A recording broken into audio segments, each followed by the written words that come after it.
அண்மை செய்தி மதுரை அவனியாபுரம் ஜல்லிக்கட்டு போட்டியின் போது 7வது சுற்று நடைபெற்றுக் கொண்டிருக்கும் போது 556 காளைகள் அவிழ்த்த பின்பு ஒரு காளைக்கு காலில் அடிபட்ட காரணத்தால் 10 நிமிடங்கள் ஜல்லிக்கட்டு நிறுத்தம் செய்யப்பட்டிருப்பதாக தகவல் கிடைத்திருக்கிறது. இது பற்றிய மேலும் விவரங்களை செய்தியாளர் மாரிச்சாமி வழங்கிட கேட்கலாம். வணக்கம் மாரிச்சாமி, காளைக்கு காலில் எப்படி அடிபட்டது?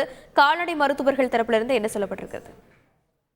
மதுரை மாவட்டம் அவனியாபுரம் ஜல்லிக்கட்டு சிறப்பாக நடந்து கொண்டிருந்த வேளையில் 7வது சுற்று நடைபெற்றுக் கொண்டிருந்தது. அந்த நேரத்தில் 556 காளைகள் அவிழ்த்து விடப்பட்ட நிலையில் ஒரு காளைக்கு காலில் அடிபட்டு விட்டது. அந்த காலில் அடிபட்ட காரணத்தால் ஜல்லிக்கட்டு போட்டியானது சிறிது நேரம், அதாவது 10 நிமிடங்களுக்கு மேல் நிறுத்தி வைக்கப்பட்டிருக்கிறது. ஏனென்றால் ஜல்லிக்கட்டு களத்தில் இருந்து அந்த காளையை ஆம்புலன்ஸில் ஏற்ற வேண்டும். ஏனென்றால் அந்த நேரத்தில் வேறு காளைகளை அவிழ்த்து விட்டு விட்டால் அந்த காளையை ரெக்கவர் பண்ணுவதற்கு, அதாவது ஆம்புலன்ஸில் ஏற்றுவதற்கு வசதியாக இருக்காது. ஆகவே அந்த ஜல்லிக்கட்டு போட்டியானது நிறுத்தி வைக்கப்பட்டிருக்கிறது.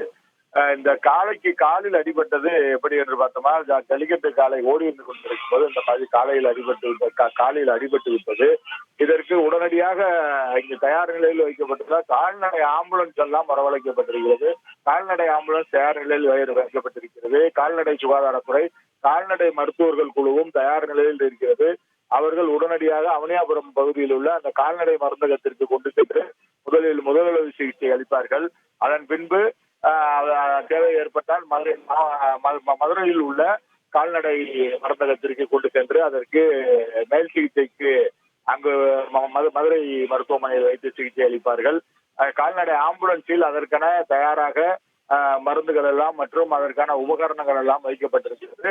அதன் மூலமாக உடனடியாக சிகிச்சை அளிக்கப்படும் எனவும் தெரிவிக்கப்பட்டது. விவரங்களுக்கு நன்றி மாரிச்சாமி. செய்திகளை உடனுக்குடன் தெரிந்து கொள்ள உடனே சப்ஸ்கிரைப் பண்ணுங்க.